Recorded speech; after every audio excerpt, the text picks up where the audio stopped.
2 दिवसापूर्वी महाराष्ट्र विधानसभेच्या निवडणुकीचा निकाल लागला, मात्र अद्यापपर्यंत महाराष्ट्राचा मुख्यमंत्री कोण असेल यावरती शिक्कामोर्तब झालेलं नव्हतं। मात्र आता स्पष्ट झालेलं आहे की महाराष्ट्राचा मुख्यमंत्री देवेंद्र फडणवीस हे होणार आहेत। देवेंद्र फडणवीस यांच्या नावावरती केंद्रीय भाजपने शिक्कामोर्तब केलेलं आहे। सुनील चावके सर आहेत सकाळ दिल्लीचे ब्युरो चीफ माझ्यासोबत बोलण्यासाठी।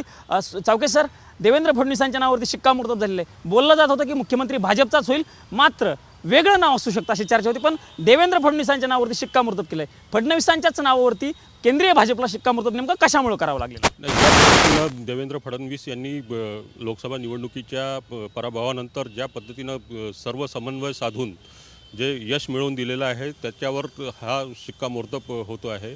आणि देवेंद्र फडणवीस यांचं 2014 ते 2019 दरम्यान मुख्यमंत्री म्हणून जे काम केलं त्यांनी ते अतिशय प्रशंसनीय ठरलेलं आहे अनेक दिल्लीतल्या आणि भाजप आणि संघातल्या लोकांच्या दृष्टीनं।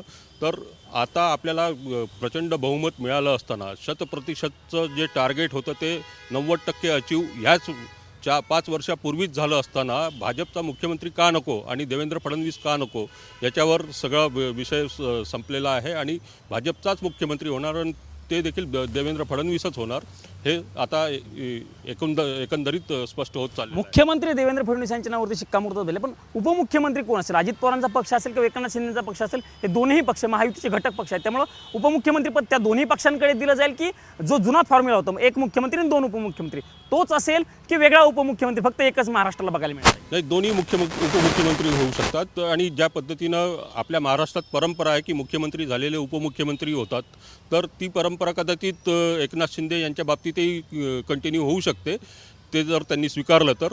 पण ज्या पद्धतीनं अजित पवार यांनी ते एक आपली मनाची तयारी केलेली आहे मुख्यमंत्रीपदाच्या स्पर्धेतून ते स्वतःच बाहेर झालेले आहेत आणि देवेंद्र फडणवीसांना अनकंडिशनली त्यांनी समर्थन दिलेलं आहे, तर त्यावरून आता मुख्यमंत्रीपदाचा विषय हा जवळपास निकाली निघाले। तुम्ही आता जे सांगत होते अजित पवारांनी एक प्रकारे शिक्कामोर्तब केलेलं आहे, बाहेर मुख्यमंत्रीपदाच्या रेसमध्ये ते बघायला मिळतात। हे प्रेशर प्रॅक्टिस असू शकतं का अजित पवारांचं? कारण ज्या पद्धतीने भाजपचे 130च्या पेक्षा जास्त जागा आलेत, अजित पवारांच्या 40पेक्षा जास्त जागा आलेल्या, हे सगळं बघता एकनाथ शिंदेंना मुख्यमंत्रीपद दिलं जाऊ नये म्हणून अजित पवारांचे प्रेशर प्रॅक्टिस असू शकतं का सर? निश्चितपणे हा मराठा नेतृत्वाचा वादाची झालर किनार त्याला आहे। कारण उपमुख्यमंत्रीपद स्वीकारून आणि एकनाथ शिंदे यांच्या मुख्यमंत्रीपदाला एक प्रकारे विरोध करून त्यांनी एक टॅक्टिकल चाल खेळलेली आहे अजित पवारांनी मागे येण्याची, आणि त्यातून एकनाथ शिंदे यांना मागे ढकलून आपण मराठा नेता होण्याचं पण त्याच्या मागे एक खेळी आहे।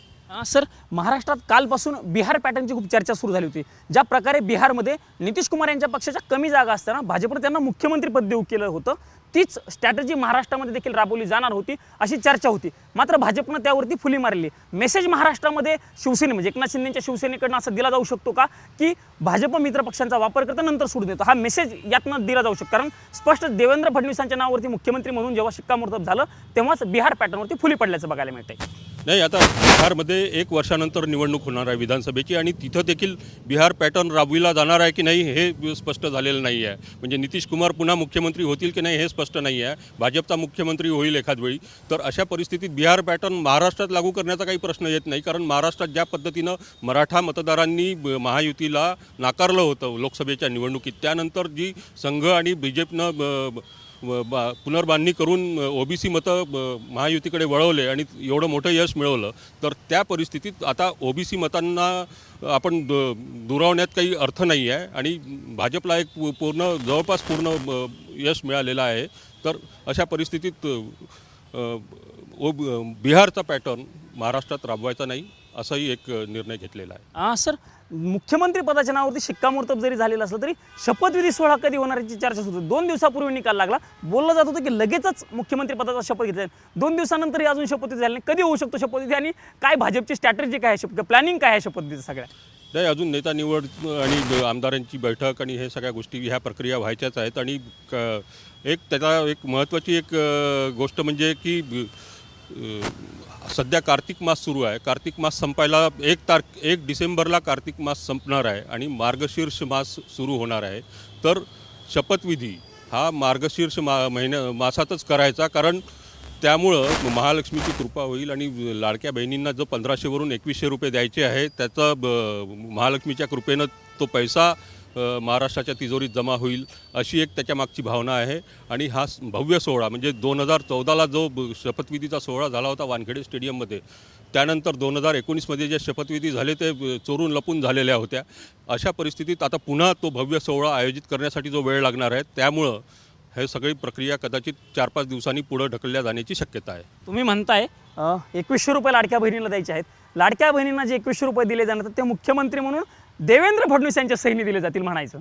हो, तसंच दिसते आहे. कारण ज्या पद्धतीनं देवेंद्र फडणवीस यांच्या नावावर शिक्कामोर्तब झालेलं आहे आणि ही प्रक्रिया जी लांबवली जात आहे, मार्गशीर्ष महिन्याची प्रतीक्षा केली जात आहे, त्यामुळं देवेंद्र फडणवीस यांच्या सहीनं कदाचित लाडक्या बहिणींना पुढचा हप्ता मिळण्याची शक्यता आहे. म्हणजे पुढच्या महिन्यात साधारणतः तुम्ही आता जसं सांगितलं मार्गशीर्ष महिन्याची सुरुवात म्हणजे 2 डिसेंबरच्या नंतर महाराष्ट्राला नवा मुख्यमंत्री मिळू शकतो असं मी थेटपणे म्हणायचं. असं म्हणता येईल. कारण सूत्रांनी दिलेल्या माहितीनुसार अशाच पद्धतीनं सगळ्या हालचाली थोड्याशा मंदावण्याचा प्रयत्न चाललेला आहे. निश्चितच हे सुनील चावके सर होते. त्यांनी खूप इंटरेस्टिंग गोष्ट सांगितलेली आहे की महाराष्ट्राचा मुख्यमंत्री हा या महिन्यात नाही तर पुढच्या महिन्याच्या सुरुवातीला होऊ शकतो. म्हणजे 2 डिसेंबरच्या नंतर महाराष्ट्राचा मुख्यमंत्री जो आहे तो निवडला जाईल.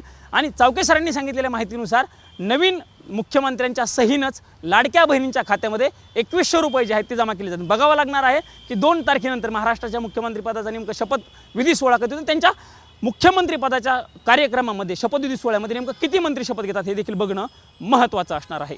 कॅमेरामन राजीव गौतमसह मी प्रमोद जगताप, साम टीव्ही न्यूज, नवी दिल्ली.